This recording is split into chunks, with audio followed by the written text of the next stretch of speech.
But let's stop talking about the trash that's been tossed aside by y'all. Let's talk about Triple H, the new head of creative in WWE. And he's been making some money moves as of late, bringing people back that have been fired due to budget cuts. And now we see where the budget cuts went in terms of all those hush payments by Vince McMahon. But I digress on all of that. But we have noticed that people have returned to WWE in recent weeks, ranging from Karrion Kross to Scarlett to Dexter Lumis to this past Friday on SmackDown. Hit Row is back. And we had this conversation last week very loosely in that who would benefit the most from Triple H being in charge of creative? Who's going to get a renewed push on SmackDown? We saw that last week with Ricochet, Ciampa, Shayna Baszler, and there's more to come based on what we see on Main Event, which will eventually transfer to Monday Night Raw as well. So Scott, I know you've been thinking about this for the last week or so. So you have a list in mind of people that are going to be very, very happy under the Triple H administration, and some people that might be a little concerned about their spot on the main roster moving forward.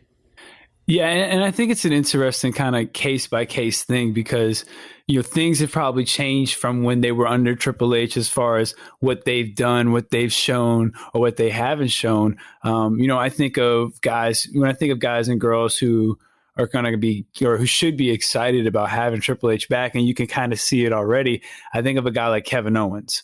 Like we already see him going. He no games with Ezekiel no more. There's no more games with that. Like KO came out, threw that man around, just like he ragdolled Sami Zayn. Back on NXT. That's what he looked like. He had that same cold look in his eyes. He was that prize fighter again. We could see something coming with Kevin Owens. Another person that people may not be thinking about that I think could be under the radar, start getting a little bit more love, whether in singles or in the tag. I think Chad Gable's a guy that should also be kind of kept an eye on. He's somebody that got a lot of love when he was in NXT. American Alpha was a big part of that core, where they had some of the great matches in the tag division. So that's another guy that I would also keep an eye on. When it comes to the women, that's, we're seeing that already. Shayna Baszler. We already see that she's looked better already than she has probably since she ran through the Elimination Chamber and then got fed to Becky Lynch. And we all know how that turned out. That was a big mistake as well. Mustafa Ali, you mentioned him on Main Event. That's another guy that I think is going to kind of get more looks, get more time to get over. Somebody that we've talked about on this show multiple times that would be a great fit for Judgment Day. And that whole group are guys that Triple H really likes, is Dominik Dijakovic. He's another guy that I think could get a lot more love, a lot more shine. We talk about some of the women. Nikki Ash is somebody I hope goes back to Nikki Cross. We don't have sanity, but that doesn't mean she has to have her. She can lose her sanity at any point in time and go back to Nikki Cross. Or if you want to say she could get her sanity back and become Nikki Cross, back to who she really is. It's an interesting question because I do wonder how did these people fit in? We see how Ciampa's starting to fit in, but he's with The Miz, and it kind of, this dynamic really works right there. When you think about a Chad Gable and an Otis and kind of where they are as a tag team, they fit really well together. They work really well together. But how hard do you push them in the tag division? When you think about Chad Gable in the singles division, how hard do you push him? How is he a guy that you really get behind? Is he someone that that WWE is really going to get serious behind in the singles division? We saw Ricochet get a big win over Baron Corbin, somebody who really doesn't lose a lot. Baron Corbin only loses to the top guys. Ricochet picks a big win. Yeah, he was distracted, but Ricochet is also another guy that gets a lot of love. I could see him getting showcased a little bit more, being a little bit more protected. So when he does take those losses, it means a little bit more. And I think that's the thing that we're going to see with a lot of these Triple H guys and girls, is that we're going to see them get more wins on TV. Like, I think that's part of bringing more guys and girls in. And we see more squash matches now than we've normally seen. Like, that's something I think we should continue to see. Bobby Roode, where's he been? We see Ziggler come back as, babyface Ziggler. He's doing his thing on his own. There's no more dirty dogs. Do we get glorious Robert Roode back? Roderick Strong. That's a guy that everybody thought was clearly on his way out to go join his boys. Is he somebody that you kind of take a second? Does he kind of take a second look and say, you know what? Maybe I will stay down here especially if I can stay down here in 2.0 and just do my thing with these guys. Maybe I do. Maybe I'll go up with Hunt. Because Triple H knows what Roderick can bring, knows the type of match quality that he can bring, and just in a group, he knows that Roderick can work really well. So, those are a couple of the guys and girls that I think can get a renewed look. And, a couple of people that I kind of question and I wonder about, as far as, I don't know, because I don't know what does Triple H think about him?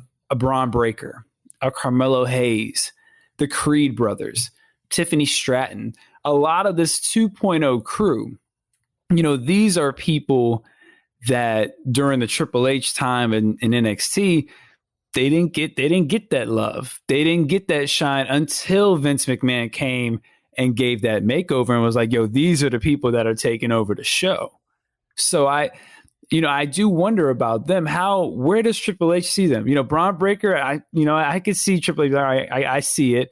Carmelo Hayes, I'm hoping that Shawn Michaels is in his ear like, yeah, he's the guy. He is the guy. He is who he says he is.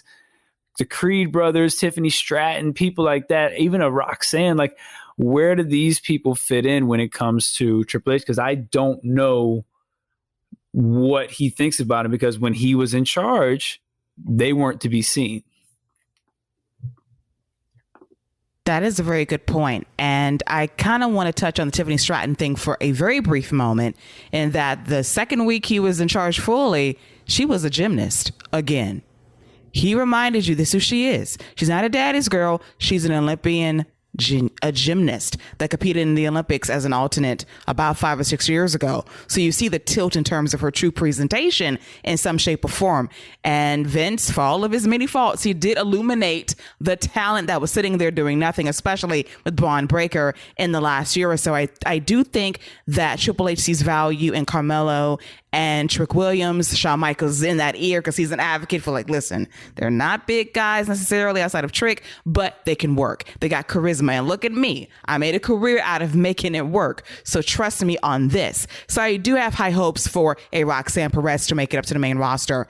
The question marks I have is maybe for Theory in a lot of ways. I know he might have had a death in the family recently, but you do see even before then that his presentation was a bit more muted on SmackDown and Monday Night Raw prior to SummerSlam. Maybe there's buyer's remorse as to him being Mr. Money in the Bank, out of sight, out of mind. I do not know. But those are things I'm looking at as well in terms of who do you really view as someone that is going to be a part of your vision moving forward. And I go to something that Dave Meltzer mentioned on his show on Tuesday, recapping Monday Night Raw, about the size. And if this was Vince, maybe 2 or 3 months ago, of course, size would be the number one priority. But with Triple H, he's way more open-minded and evolved. If this is Triple H 20 years ago, absolutely not. But in this case, he's going to be about who can I make a star? Who can get over with the audience? He's not stuck on the aesthetic of you must look this way in order to be a WWE superstar. Is what you can do in the ring to connect with the people. And I think that is something that he is going to illuminate a bit more on Raw and SmackDown moving forward, and NXT 2.0 will be a bridge towards his vision long term as well. No, I think that's all spot on. And it's this whole thing, it's I think that's part of the whole intrigue of what's going to happen with everybody. Theory is an interesting case too. I don't think Theory is going to continue, or at least down this same trajectory with this monster kind of push that he's gotten. But I don't think it's going to fall off that much. I think I said this last week. He was still getting significant time with the way. he was still a big part of the show. He was still in multiple segments. He was still getting a lot of in-ring time. And him and Johnny were all doing some tag team matches as well. So I still think he's going to be an intricate part of the show. I see them kind of using him as they kind of used Kevin Owens and Sami Zayn whenever they were on Raw, and just filling segments, because they can do that. They can take losses. They can produce good long matches. So I think that's something that you'll see out of Theory going forward until they're really ready to get behind, or at least until Triple H is really ready to get behind them and put that rocket strap on them, in my opinion. I do want to touch on one more person that I mentioned, Finn Balor. If Dominic Dijak joins Judgment Day, which I think he should, and I think it would be a great fit for that group and would be a nice piece, because I could see Finn and Rhea kind of being this, dark king and queen of the Judgment Day, with their, if you think of it as chess pieces, we got, the king and queen, Finn and Rhea, and then you got your big rooks or your bishops as Damian and Dominic. I could definitely see them building up a big time match with Finn and Edge, because they've kept them apart and they've done a good job with that. And I hope that's something they continue to do. And Finn Balor has been picking up multiple wins over Rey Mysterio. He has looked stronger in the last couple weeks than he's looked in a long time. So I hope that this is kind of a sign of things to come, that Finn Balor is really going to be a focal point.